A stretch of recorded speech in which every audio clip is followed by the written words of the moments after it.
Well, a very good afternoon to you all from trackside at Road America. This is the 2021 North American Formula 1000 Championship presented by EPCUSA.com. We're live on DriversEye Live from trackside. My name is Brendan Kazmarek, joined as I was this morning by JT Tammy. Hello, JT. Howdy, howdy. Tanner Johnson also on production for us this weekend. Up in the plains of Edmonton, sending some wildfire smoke the way of central Wisconsin. Just changed the lighting a little bit around here. No threat of rain like we might have thought a little earlier on this morning, but now that's not scheduled to arrive until after the checkered flag for round 9 of the 2021 North American F1000 Championship. Happy to have everybody's company today. If you were with us for qualifying this morning, you would have seen Alex Mayer stick the number 77 JDR on another pole. I think I'd have to start taking my shoes off to count how many poles he's had this season, even though we've only had 9 races, or 8 races. This is round number 9, of course. But it was behind him, JT. It was a little more exciting than that. We saw Nathan Bird try and claw his way up onto the front row like he had been in free practice 2, up in the top 2. But Steve Hamilton managed to cork out a 209 flat and stick himself on the outside of the F1000 front row.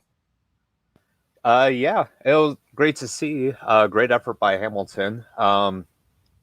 Nathan Bird just didn't look like he had a good position on the track to get any benefit from a draft from another car, which, as we've seen so far, tends to be a bit crucial in terms of, breaking that, the 209, 208 mark.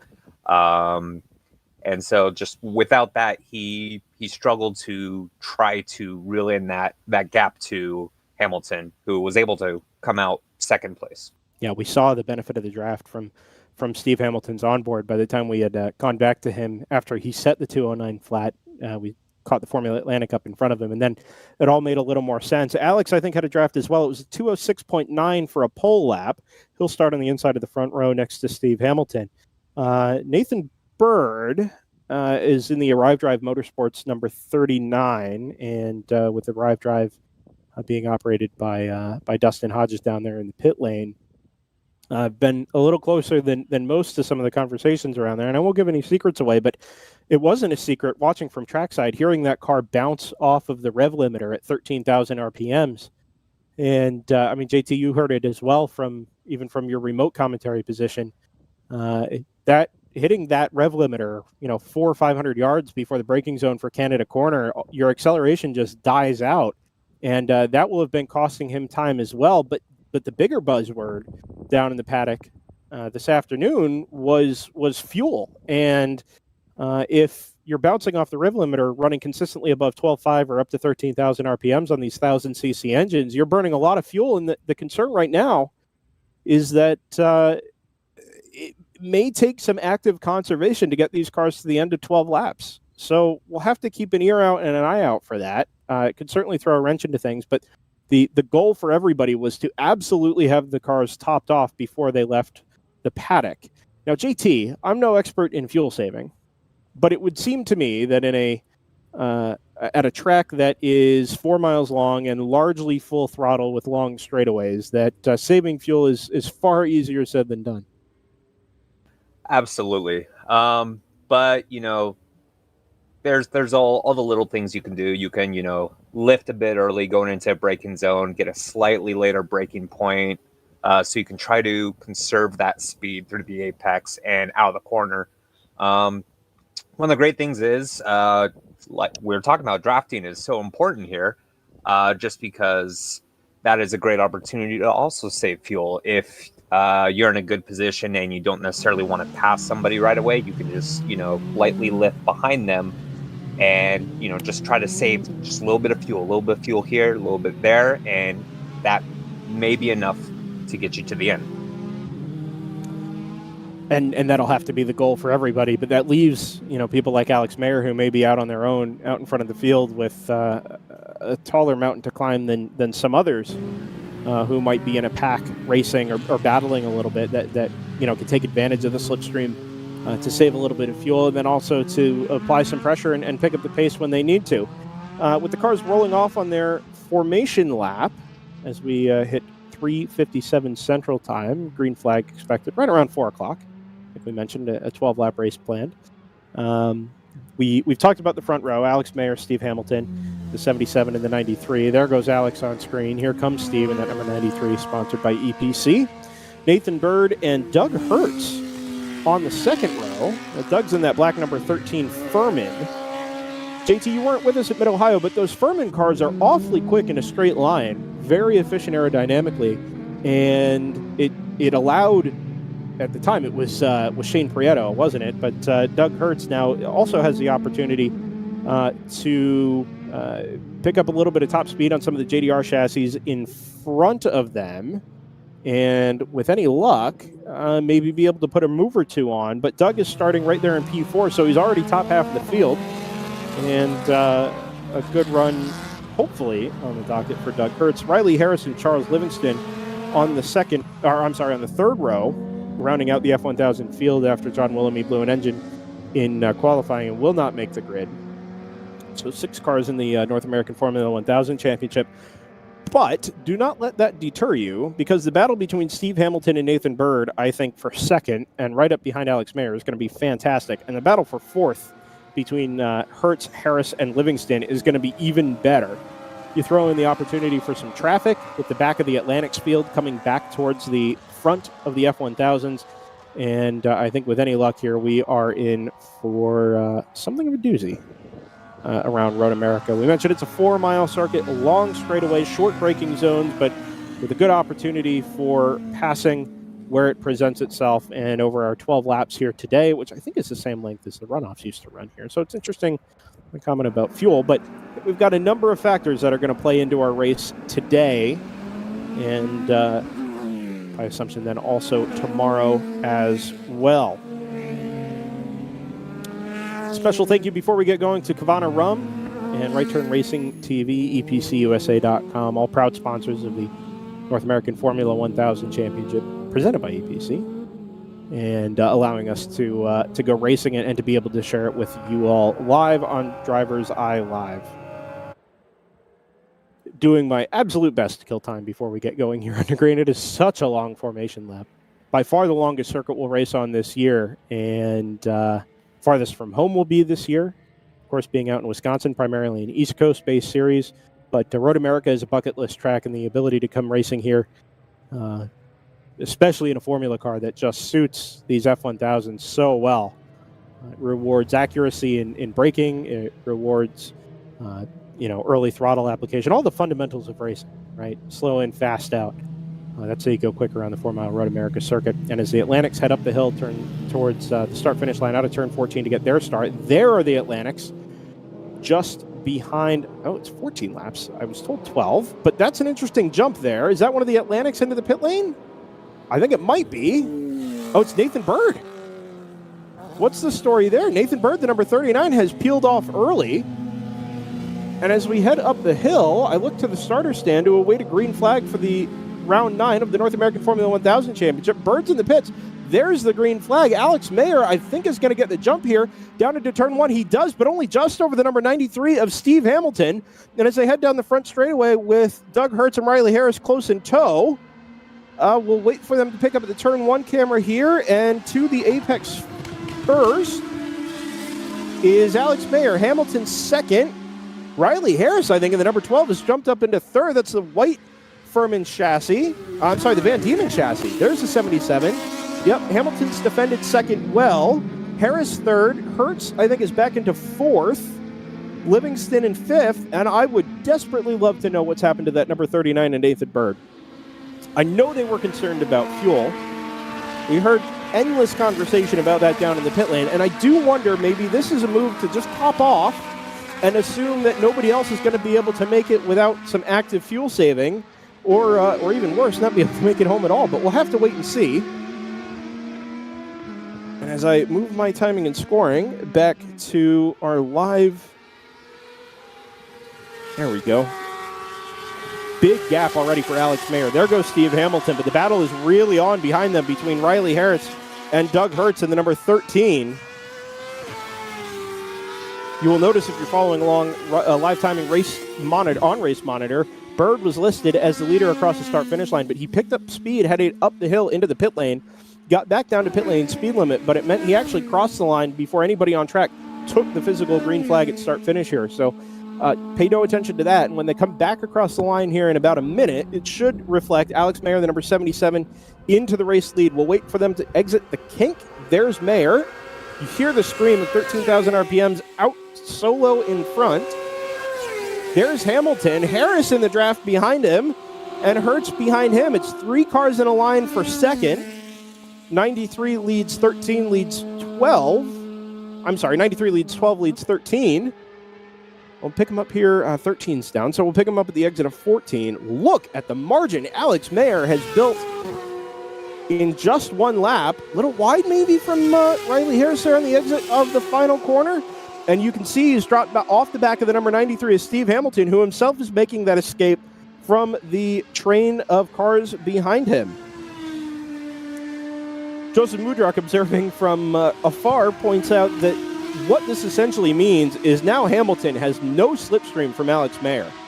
And the goal would almost certainly have been, JT, to try and stay up, tucked in the draft in the number 77 over the first lap. But Alex is showing, well, no intention of fuel saving, no intention of allowing Steve Hamilton to stay tucked up in behind him.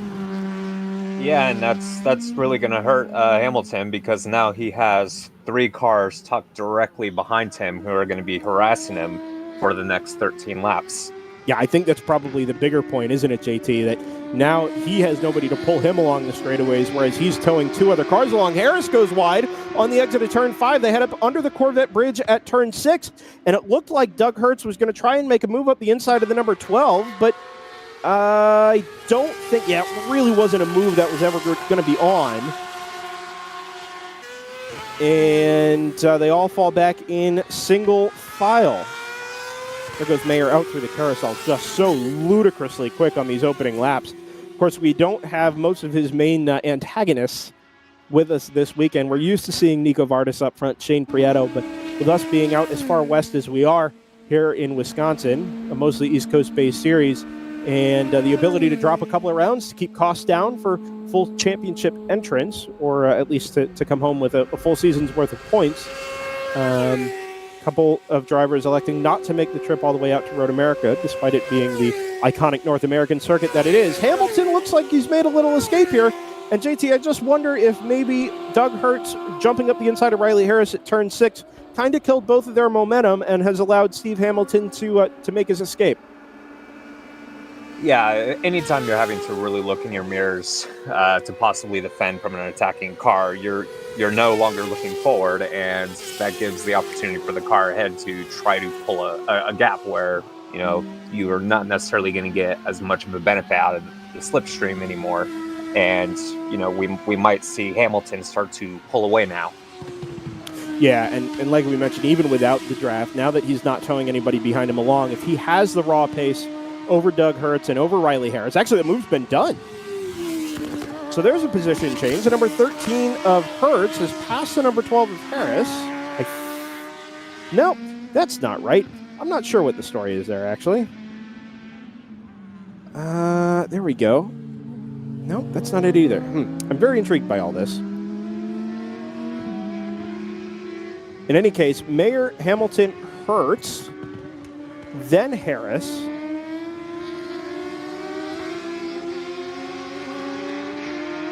Going to be interesting. There's Livingston in 5th, and Bird never reemerged from the pit lane, so this wasn't a fuel issue.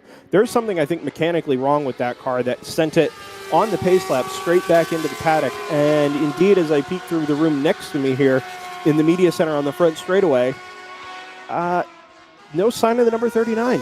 I think that car is just not fit for racing, which is interesting because it was very much up to pace earlier, but love to know what the story is there from the Arrive Drive Motorsports crew. Normally that car is extremely competitive. Nathan Bird has some pace on his own as well. But rough start there for Nathan Bird, and it looks like it may be a non-points finish for Nathan here in round number 9. Is Mayer caught the back of an Atlantic there? Is that what I saw just as the cars flashed past the camera? Yeah, his last lap was 5 seconds quicker than the Atlantic ahead.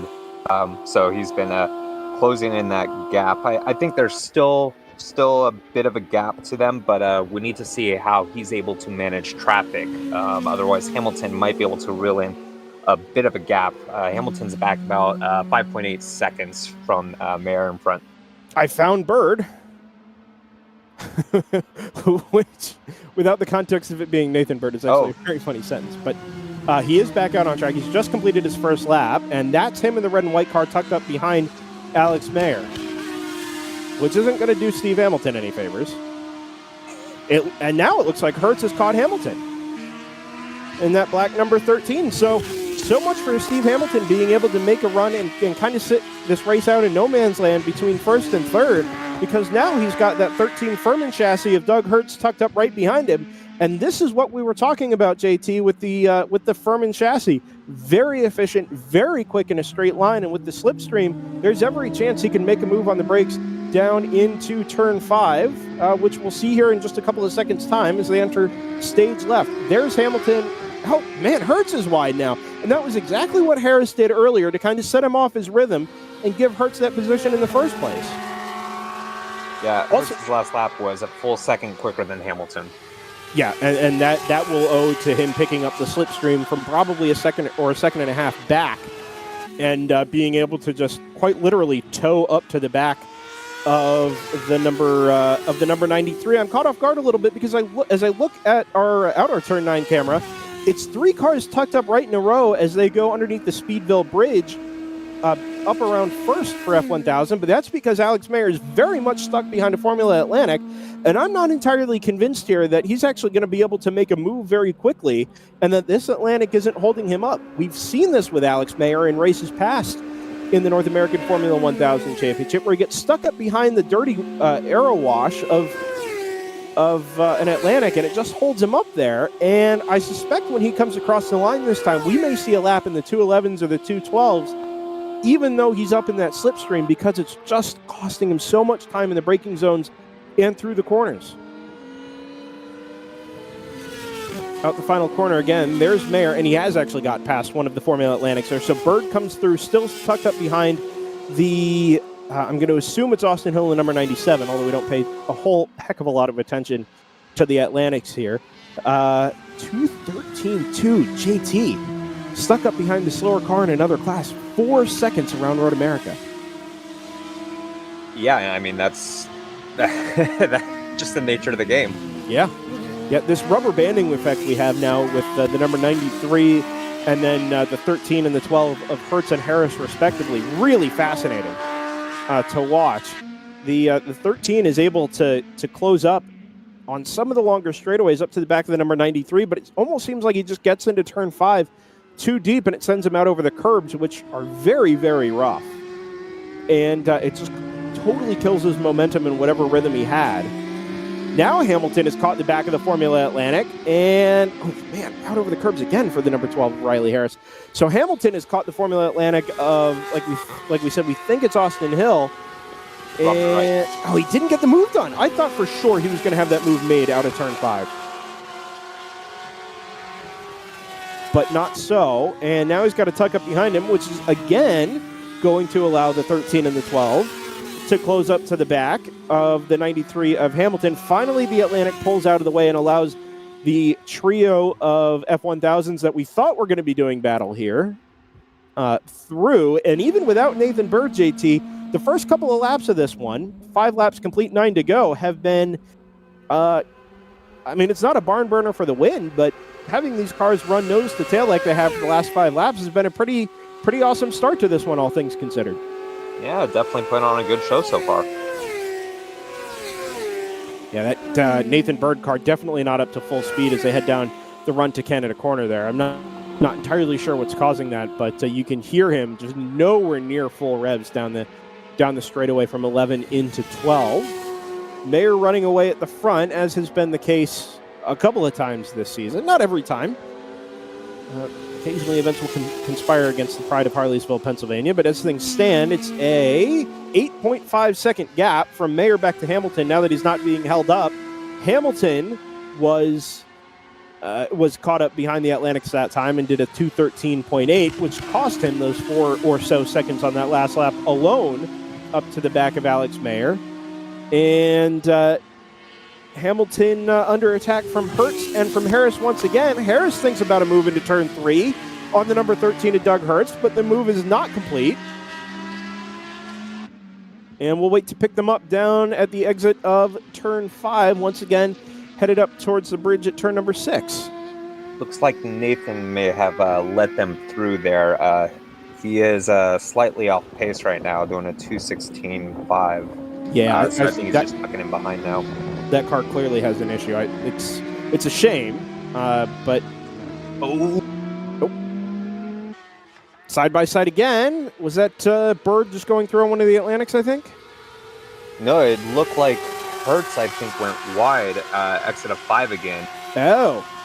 I'm sorry, I was reviewing some of the camera situations, actually, just to see what we had and what we have and don't have at the moment. That's Harris around the outside of the number 12, the number 13 of Doug Hertz. So a change again for the final podium position. Puts the Van Diemen of Riley Harris up onto the third step. Hertz relegated to P4. Pick up Alex Mayer again, flat out, all the way through the kink, and the run down into Canada Corning. You just hear the RPM note trail off a little bit. I wonder if Alex is trying to save a little fuel. Hamilton has made his escape a little bit from Harris, who is defending from Doug Hertz down into turn number 12, and then we pick him up on the exit of 14 in a moment's time.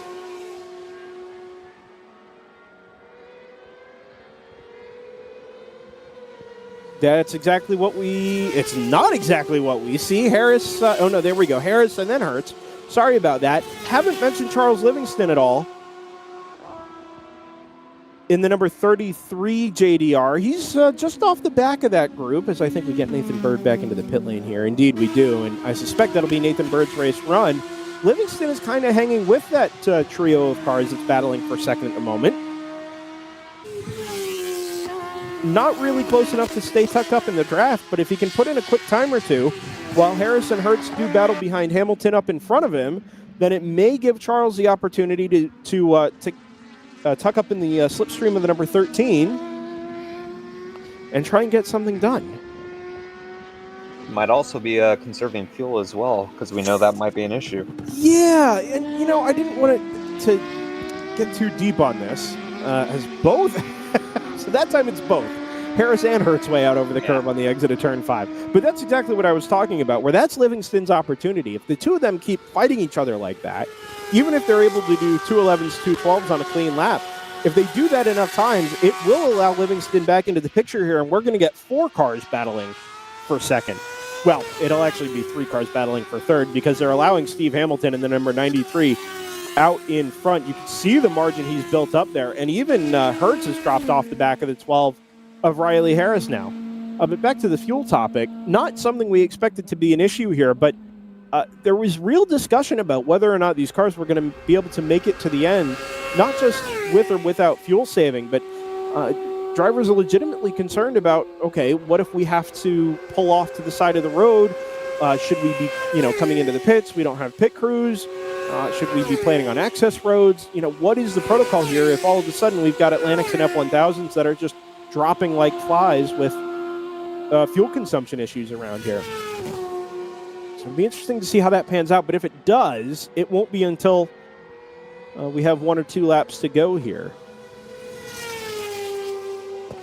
14 laps here, of course, is 56 miles or so. So it's not nothing. It's a sprint race, but you're still getting on for some distance, and it's not at all the distance we see at a place like Barber, or even if it is close distance-wise, it's not anywhere near the fuel consumption. So many of the other circuits we visit on the North American Formula 1000 Championship are tight, twisty, technical circuits that rely on longer braking zones and rolling out of the throttle and really never make fuel consumption an issue, just because you spend so much time off the throttle, on the brakes, or mid-corner. But here, short corners, long straightaways, And as Joseph Mudrak points out, the long circuit here gives the opportunity for the field to spread out quite a bit, which means that you really kind of can't bank on a full course yellow. I mean, you may end up seeing some mechanical issue, but the further and further we spread out here, the less likely it is we're going to see one of those full course yellows, and then you're dealing with the full effect of the fuel consumption issue at hand. JT, we mentioned Charles Livingston's opportunity was going to be to get up to the back of the number 13 of Doug Hertz and try and pick up the slipstream, and based on what I saw at the exit of turn 5, that's exactly what he's done.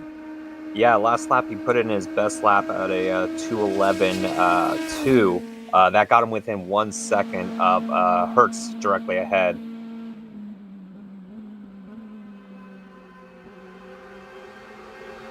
Hamilton in front is also running very quick, doing a 2:09.8, his best so far, but still 9.3 back from there. Yeah, he's actually kind of stabilized that gap a little bit. I'm actually pretty impressed with Steve. 2:09.8, his last lap time. I think Mayer is probably just managing the situation at the moment, trying not to burn fuel. Maybe they've got that car leaned out a little bit.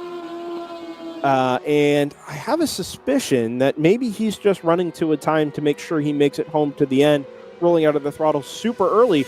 That being said, Hamilton is still putting in his quickest laps of the race, a 2:09.833 last time around. It's a 2:11 flat this time, so maybe a tiny mistake there, but otherwise, really nice run from Hamilton, and it's meant that he's opened up the gap back to Harris up to 2.8 seconds. Livingston has gotten by Hertz, and Hertz's times have just sort of fallen off a cliff in the number 13. Last lap, a 2:14.6.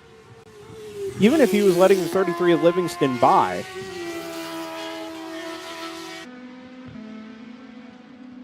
So I move to see what's happened to our onboard with Charles Livingston here.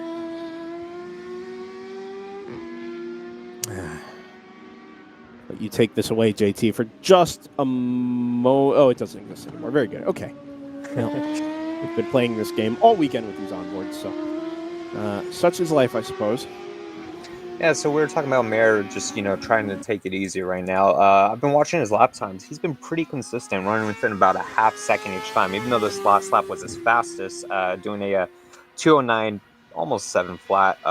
You can hear the short shifting, JT, when we're not talking over the beautiful engine notes of these 13,000 RPM, 1,000 cc superbike engines. You can hear how much earlier he's shifting coming out of turn 8 and into turn 9. Now, you're going to be accelerating through the carousel anyway, so you're not costing yourself a ton of time, but it's a big difference in the engine note between the 77 of Mayer and the note of the number 93 of Steve Hamilton, who is still very much pushing that number 93 on. Yeah, he's got a nice, comfortable gap. Just, take it easy right now. No mistakes. Yeah. Saved. And like we mentioned, he's not really being pushed this weekend. Impressed by Steve Hamilton, but it's still not, like we might expect out of a Shane Prieto or a Nico Vardis, who regularly take the fight to Alex Mayer, both in single lap pace and in full race distance. Well, I think it was mostly about what we saw at the beginning there was Alex just, nailing that opening lap there while Hamilton was having to look in his mirror. Because if you look at their best time as Mayer improves, doing a 9.388. Yep. Up until now, Hamilton's best lap was 2/10 off of Mayer. So, I mean, Mayer's not necessarily pushing right now, but Hamilton is similar on pace, at least so far without the draft. Yeah, interesting as well that, we talked about the difference in chassis here. JDR's run 1 and 2. The Van Diemen of Riley Harris is up into third, the number 12. But Doug Hertz and the Furman, who we thought was going to be super competitive here, at least in that same sort of battle with Hamilton, Harris, and Livingston, has just sort of fallen off the back. His last time was a 2:14.2, and all of a sudden he finds himself 3 full seconds behind the blue number 33 of Charles Livingston.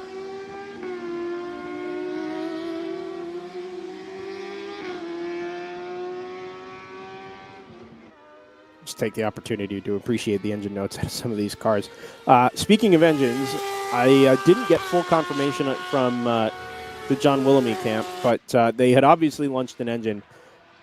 I was told when he left the pit lane in qualifying, the engine didn't sound fantastic. So the thought was that perhaps they had just tried running the old engine without any real way to replace it here at the track. or being unprepared to replace an engine here at the track, and with a bad head gasket, that it made it through something like 80 to 90% of the qualifying session before it eventually just blew up. But that car was never really up to pace, and ultimately launched itself exiting the kink. I think Tanner mentioned off air after we had shut the broadcast down that you could literally hear it pop coming out of the kink and then see the white smoke off in the distance. There goes Hamilton and Harris. And then an Atlantic, and it's another Atlantic, and I think they've just come up to lap Charles Livingston in the 33, if my eyes don't deceive me. There goes 93 of Steve Hamilton across start finish at 209.9 that time. Harris, 211.3.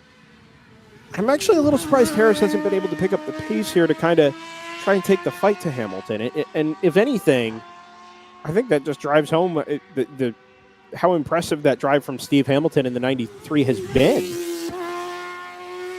We can joke and say it's easy to go quick in a straight line, which, okay, when you've got 1,000 cc's and about 160 horsepower behind you, I guess it makes some sense. But it still takes some skill in braking and accuracy in cornering and coming back to the throttle with commitment more than anything. To launch yourself off the corner and down these long straightaways, which is where, if you are quick, you're going to be making up your time. Something's happened to Livingston. I'm not seeing him completing the last lap. So there was an Atlantic that I saw come into the pits, but it definitely was not a Formula 1000, and it definitely wasn't a blue car. So as I look up, I do see the 39 of Nathan Bird in the pit lane. They're working on appears to be the left-hand side pod of that car. Livingston. But there goes Livingston. Timing 3:07.9. Yeah, that car is not up to pace. It doesn't sound good. It doesn't look good. That car just, it doesn't have much, frankly. All right, so he has surrendered that 5th position back to Doug Hurts. Yeah, it's a good point. It's really the only point there.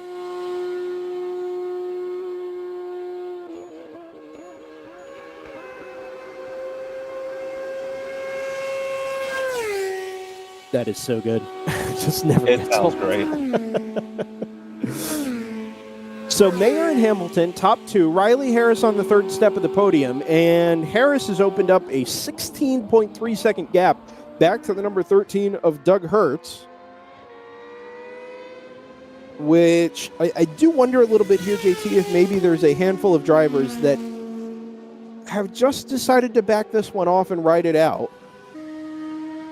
I'm hoping that's the case. What's going on here? Because Hertz is getting, losing a few more seconds each lap. Yeah. One went by, he started doing 2:14s. Now he did a 2:17.4. So hopefully he's just backing off and not having a problem. One of Charles Livingston's engineers I recognize from down in the pit lane is hanging a signboard out over the pit wall that says 01. Now, I'm not sure what that means. Maybe code for pit? Livingston will know that car isn't healthy or that he's done some damage if that is indeed the reason its last lap was a 3:07.9. I thought I saw him come through on come through the start-finish line here, but maybe not. Hamilton now with a little bit of traffic to deal with. That is the Braun GP painted Formula Atlantic, which is actually a Star Mazda, which is an interesting choice considering they could have gone racing for roughly the same on-track pace for a Formula 1600 budget and a car that costs considerably less. The North American Formula 1000 Championship. These cars have had an interesting history over the last decade and a half, running in the SCCA. For a while, it was a national class, then it wasn't. But those that have stuck with the F1000 formula have been rewarded with the North American Formula 1000 Championship presented by EPCUSA.com. And I can tell you, on an unrelated note, but perhaps more important, that the 33 of Charles Livingston has just pulled into the pit lane, and with a quick shake of the head and some gesturing with his hands to his engineer. I think that'll probably be race run for Charles Livingston, the number 33. On another unrelated note, I think that car may be, looks like a Prost, actually, from the late 90s, early 2000s. That same shade of blue. It's got a yellow logo on the side pod, which is reminiscent of the old Bic logo that those Prost cars ran. Actually looks very nice. White flag is out. And with Alex Mayer having come through already, he has begun the final tour of Road America in round 9 of the 2021 North American F1000 Championship. The margin is 7.7 seconds over Steve Hamilton. And Mayer has absolutely backed out of it. A 2:15.3 last time. Hamilton's done a 2:12.5. And like I mentioned, JT, or like we just talked about, I think this is probably just these drivers having decided that, okay, our positions are pretty secure. None of us want to run risks with the fuel situation, and we're quite happy to just ride this one home. Take the checkered flag and the points. Ooh, I say that. Steve Hamilton kind of spun the rears up exiting turn 5 there. That was a very odd noise.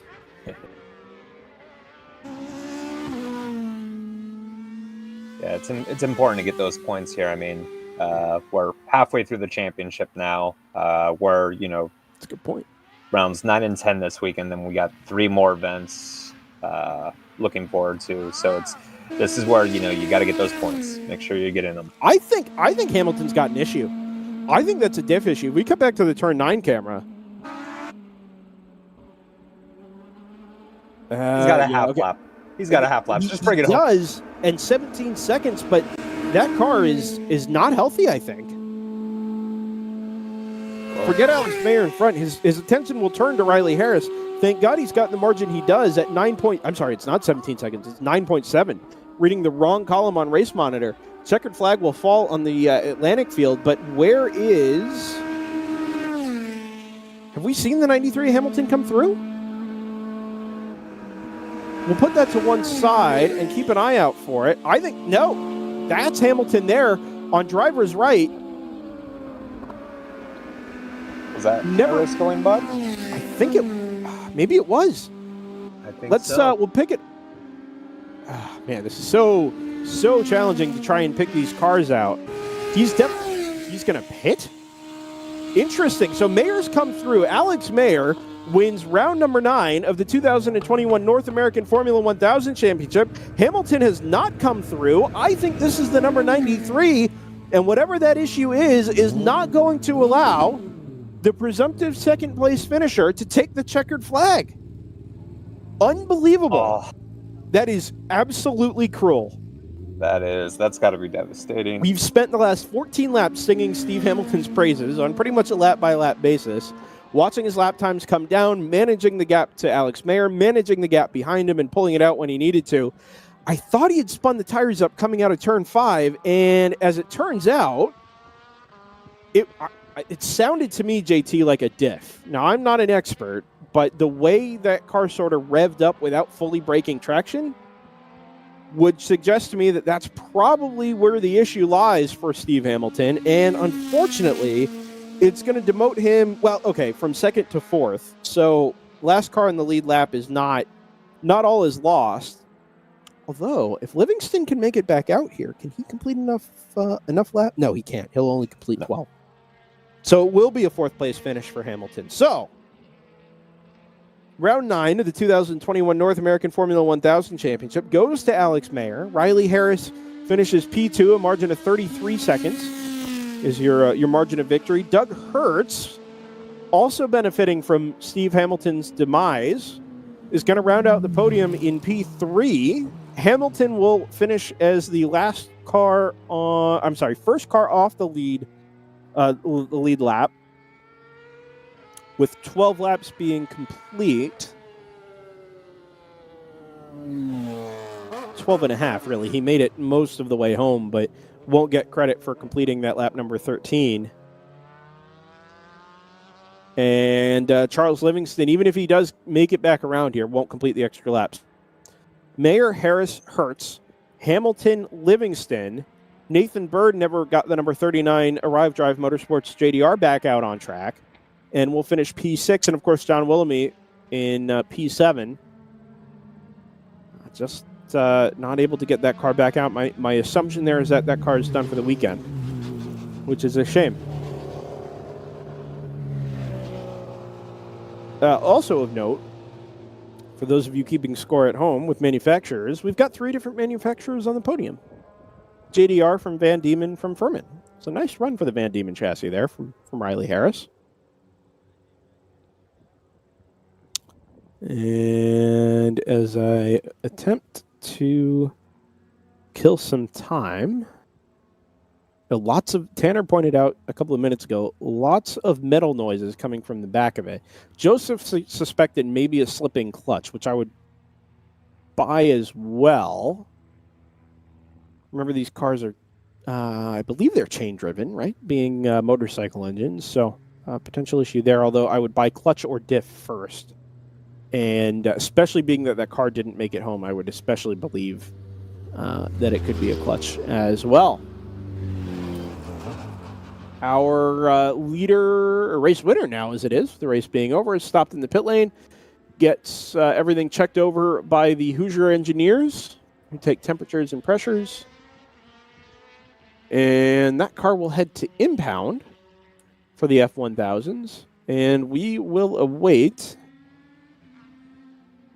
the arrival of the top 3 drivers for the podium.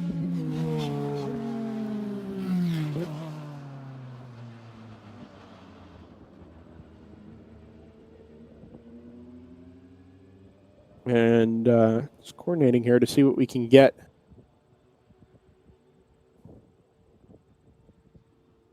So good news for a podium ceremony. Go ahead, JT. Sorry.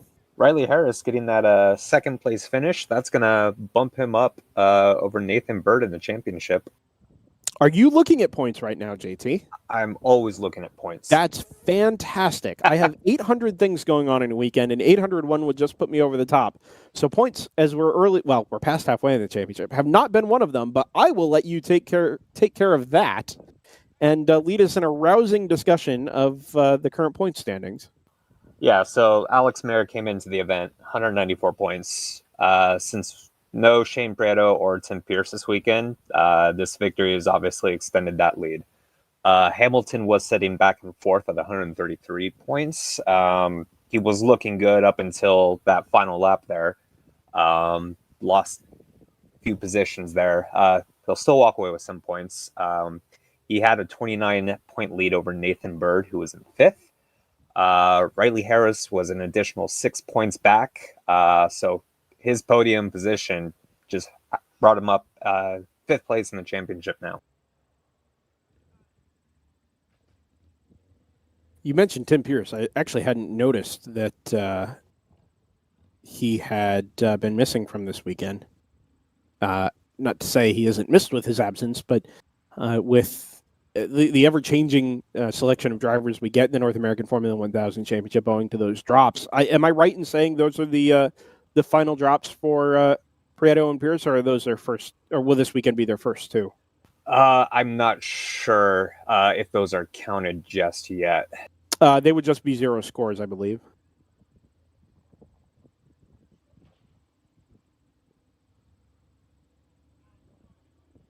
Yeah, not sure. I'm not seeing individual scores, just seeing the total. Okay, very good. Pierce has a single point over Shane Prieto at 145 points. Oh, wow. So that's close. We could have something to talk about there, but neither of them are here. That's very interesting. Yeah, so that fight will stay alive.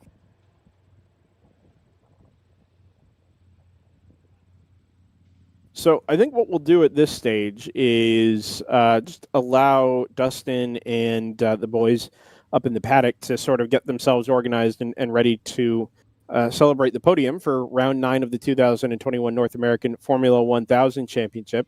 We'll stick it out here on our sort of internal following here. We're happy to watch the podium ceremonies develop and sign off afterwards. But rather than try and kill time and dissecting a race that we've thoroughly dissected, I think we'll just let things go for a moment, let you watch from trackside, and invite you to stay tuned into YouTube or Facebook, wherever you happen to be watching, and keep an eye out for the podium ceremonies, where we'll get to hear from Alex Mayer, Riley Harris, and Doug Hertz. So stick with us here on DriversEye Live on YouTube and on Facebook, and you'll get to hear from our podium finishers in a couple of minutes' time, and we'll sign ourselves off after that. In the meantime, thanks for being with us, and we'll talk to you here in a few moments after the podium ceremony concludes.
1000 Championship. Thanks for sticking this one out.